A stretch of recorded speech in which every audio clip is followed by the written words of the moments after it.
நடிகர் வடிவேலு தொடர்ந்த அவதூறு வழக்கு தொடர்பாக நடிகர் சிங்கமுத்து பதிலளிக்க நீதிமன்றம் உத்தரவு பிறப்பித்திருக்கிறது. அண்மை செய்தியாக பார்த்து வருகிறோம்.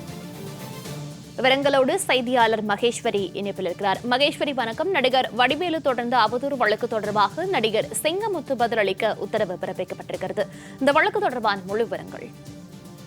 மௌனிகா, பல்வேறு யூடியூப் சேனல்களுக்கு நடிகர் சிங்கமுத்து அளித்த பேட்டியில் துளி கூட உண்மை இல்லாத பல பொய்களை கூறி தரக்குறைவாக பேசியுள்ளதாக குற்றம் சாட்டி நடிகர் வடிவேலு சென்னை உயர்நீதிமன்றத்தில் மனு ஒன்றை தாக்கல் செய்கிறார். அவர் தாக்கல் செய்த இந்த மனுவில் கூறுவது என்னவென்றால், பொதுமக்கள் மத்தியில் தன்னுடைய நற்பெயருக்கு களங்கம் ஏற்படுத்தியதாக 5 கோடி ரூபாயை மான்நஷ்ட ஈடாக வழங்க வேண்டும் என்றும் சிங்கமுத்துக்கு உத்தரவிட வேண்டும் எனவும் தன்னை பற்றி அவதூறாக பேச சிங்கமுத்துவுக்கு தடை விதிக்க வேண்டும் என்றும் நடிகர் வடிவேலு அந்த மனுவில் கோரியிருந்தார். இந்த வழக்கு கடந்த முறை விசாரணைக்கு போது மனு தொடர்பாக நடிகர் சிங்கமுத்துக்கு பதிலளிக்க வேண்டும் என்று உத்தரவு ஒன்று பிறப்பிக்கப்பட்டிருந்தது.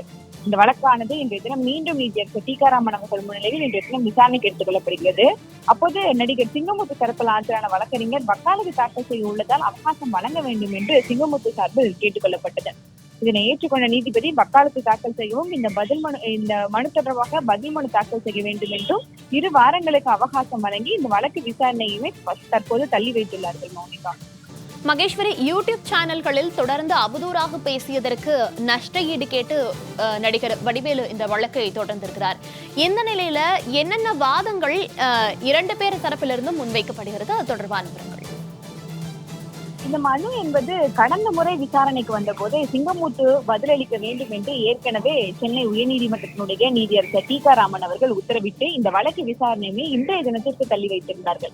இந்த நிலையில் தான் இந்த வழக்கு என்பது மீண்டும் நீதியரசர் டிகாராமன் அவர்கள் முன்னிலையில் விசாரணைக்கு எடுத்துக் கொள்ளப்படுகிறது.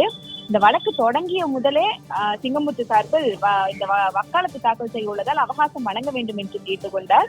இதனை ஏற்றுக்கொண்ட நீதியரசர் தான் பதில் மனு தாக்கல் செய்ய வேண்டும் என்றும் வக்காலத்து தாக்கல் செய்ய வேண்டும் என்றும் தற்போது சிங்கமுத்துவிற்கு அவகாசம் ஒன்றை வழங்கியுள்ளார்கள். மேலும் இந்த வழக்கில் அவர்கள் எடுத்த உடனேயே வக்காலத்து தாக்கல் செய்ய வேண்டும் என்று கேட்டுக்கொண்டதால் வழக்கில் வாதங்கள் எதுவும் பெரிதாக முன்வைக்கப்படவில்லை. 2 வாரங்களுக்கு பிறகு சிங்கமுத்து சார்பில் வாதங்கள் என்பது முன்வைக்கப்படும். மேலும் பதில் மனு என்பதும் தாக்கல் செய்யப்படும். அந்த பதில் மனுவில் என்னென்ன கூறி இருக்கிறார்கள், வடிவேலு அவர்களுடைய கருத்திற்கு என்ன மாதிரியான எதிர்கருத்துக்கள் தெரிவித்துள்ளார்கள் என்பது தொடர்பாக அந்த பதில் மனுவில் மட்டுமே தெரிவிக்கப்படும். மௌனிகா, வழக்கு தொடர்பான விவரங்களை வழங்கியமைக்கு நன்றி மகேஸ்வரி.